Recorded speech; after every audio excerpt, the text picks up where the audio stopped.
Okay, we can talk about. Well, we talk about one game first. One game I managed to play over the weekend. Unfortunately, it's not Legend of Heroes Trail Through the Horizon, but a free-to-play game. It's called Arknights Enfield. It came out on the 22nd, I believe, and it's been online for quite a bit, for free. It's from Griftline. This is a game I've been waiting for to check out in a while. I tried to play that at Tokyo Game Show last year, but that line was super long. So this game has a lot of fans, that's for sure, because of the Arknights brand. Arknights is about furries, animal, human hybrids working in a tower defense kind of situation in a sci-fi world. So this one is about those same hybrid animal characters trying to accommodate their lives, trying to inhabit this other ice planet that, with lots of different ecology systems here and there. They're trying to, colonize that planet and then fight all the land pirates who are occupying that space along the way. So you've got this main character, the Administrator, the one with the mask on the cover, and she or he has to basically lead the group to, be in charge and build bases and fight enemies. So the combat itself is real-time, action-ish, kind of like Genshin Impact, but with a bigger stamina bar when you start the game, and you've got like a combo system, tag combo system like ZZZ.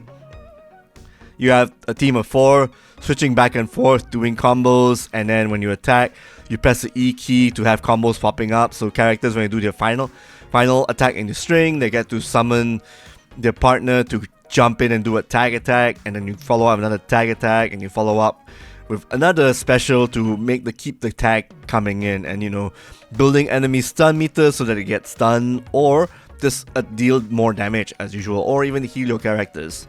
So I've got so many different possible combinations of the different characters you get. Feels really good to actually do combos, all that. I've been playing on the keyboard. I would like to play on the controller one of these days, but for now the keyboard and mouse is where it's at for me. For this, it actually feels really good. It's got a lot of free things at launch. I should also talk about the base building. You actually have to create pylons and whatnot, and create factories to get materials to upgrade your characters. You collect base materials outside, or you build portable mining tools and electric powered mining tools and zip lines to get to places and mine stuff to transport to the main base, and then you actually process it through different refinery factories that you have to connect through conveyor belts. So it's got that whole satisfactory factorial kind of thing going on, but a more simplified version. But you can actually change the view to either be you move the building blocks, or like the building spot, the indicator, like like how there's a cursor for these games I mentioned. You actually move your character to to place where the thing is, so your character is the cursor, the placement cursor. Very easy, and then you can actually put it to top-down view, so you can actually make it like north, south, east, west, top-down, so it's easier for you to place the structures and whatnot. And if the building parts get a bit too much, you just want to connect conveyor belts instead, you can actually get blueprints. You just need to actually do the tutorial on how to create refineries or certain types of factory builds, and then you can get the blueprint, put it there. If there are some resources required, you have to go outside to exploration mode and hunt them, and you build them, and you create a little processing factory, because all the main materials needed to actually craft equipment, items, upgrade stuff and whatnot for the grind has to be all done in the base. So there is need to actually power up a character through base building and whatnot, and also gain currency here and there, and selling and trading and whatnot. I am pretty early on, but what I've been told, level 45 plus is when the grind starts, so you actually need to farm for more materials, all that, explore every nook and cranny, and also side quests that are in the current world state right now.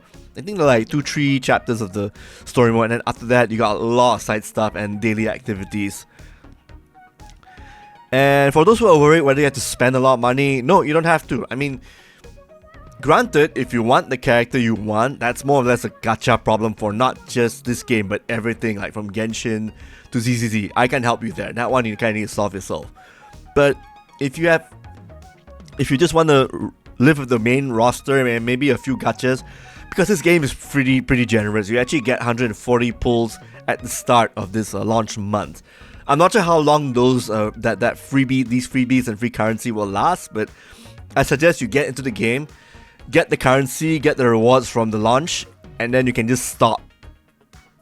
And then you just go on from there, because these rewards you actually get will last onto your account till forever from the looks of it. So you get to hoard it for maybe a future banner or the banner after that. Like maybe just do a couple, 1 or 2 grinds. Like the main character, the free characters you get at launch are Ardelia, Snowshine from the gifts, Administrator, of course, male or female, Perlica, Wolfguard, and Chen. So the 4 I mentioned at the last part, Admin, Perlica, Wolfguard, Chen, those characters are enough for one team to get through the entire story. You just have to basically upgrade the equipment and the stats and whatnot, level them up. That's all you need to do. And you get those by the boatload as you're doing main quests and side quests here and there, and building your base. That's really important, the base building part. Maybe you can gacha 1 or 2 characters extra to, you know, play through. So far, the character that I got who actually entices me is Aviwena. She is a she's a spear chucking electric user character. So she has this thing where her special skill during a combo, she throws 3 spears, and then you press the special attack, they boomerang back to her, and then you deal damage from the boomerang effect. Really cool stuff. And the damage gets higher after she does her ultimate. So every character has an ultimate they can pull off, and then you can just tag combo here and there. So my team after gachaing would be Administrator, Perlica, Aviato, sorry, not Aviato, Aviwena, and Chen. Those characters work really well because you're gonna see Admin and Chen doing combos, Perlica and Avi doing combos, and then back and forth here and there. The most important thing is you need characters doing combos frequently, pressing the E key as much as possible so they tag in after the character you control does his or her final attack. So all this base building and the combat control is great. I like the building aspect. Really synergizes together. The grind will come eventually, and then it becomes more like a never-ending thing. But once you're done with the story mode, you're done with the game. Unless you want to just continue on. It's really up to you. Just do dailies and everything, like with the F2P game. So all the content you get right now is most likely about 5 to 10 hours worth. And then you're pretty much done with the game, unless you want to maybe throw money at the game. That's really up to you. It's all optional, but you're not obligated to spend money unless you want to support the game and keep it going somehow. But if you want to just play it for free, yeah, go ahead. I'm doing that right now. In fact, I think I play a lot of F2P games kind of free. I'm happy with the characters I gotcha. Whether they're terrible or not, it really doesn't matter. If they can complete the story mode, I'm happy already. And if they can deal good amount of damage, leveling up after I level them up, all good. Unless there's a character that you have a specific taste for, that is something I cannot help you out with. So, but in other words, Arknights, Enfield is a hearty recommendation for me, considering that it's free. It's pretty to look at, got a good soundtrack, I like the English voice acting, and the action's solid all around. There is a lot of things that'll keep you invested, lots of enemies to fight, puzzles to solve in dungeons, a lot of exploration to do, lots of things to find for your base and do research on, and then you gotta build it up, all towards making your characters powerful. There's a bit of an end goal that works, and you're not getting charged a lot or at all for it. It's, again, optional. Is it predatory? I don't think so. I don't feel like I'm compelled to spend money on things. Like, when you log in the game, the login bonus screen pops up, and then that's it, you're in the game. If you want to go to the banner page and everything, that's really up to you. Now, short of the whole PayPal issue that Griffline actually hopefully solved, apparently if you link your PayPal account to Arknights Enfield, something happens and then you might get charged US 3,000 for it.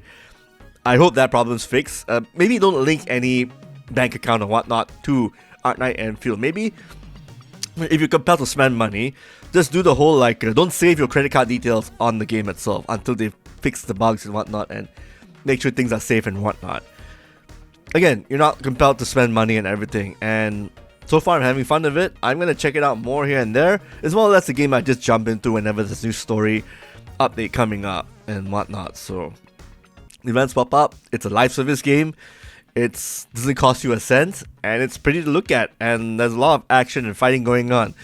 Not completely deep, but not completely simple either. You still need to actually be skillful in changing partners here and there to deal more damage and everything. So overall, I give this one 80 of 100, maybe close to a 90. It's 80 because it's got potential and it's already solid right there. Nothing is really drawing me to maybe blow my mind and everything. Like Honkai Star Rail's first base base game actually had a really cool fight scene for one of the boss fights and with music and all that. This one, I'm not sure yet.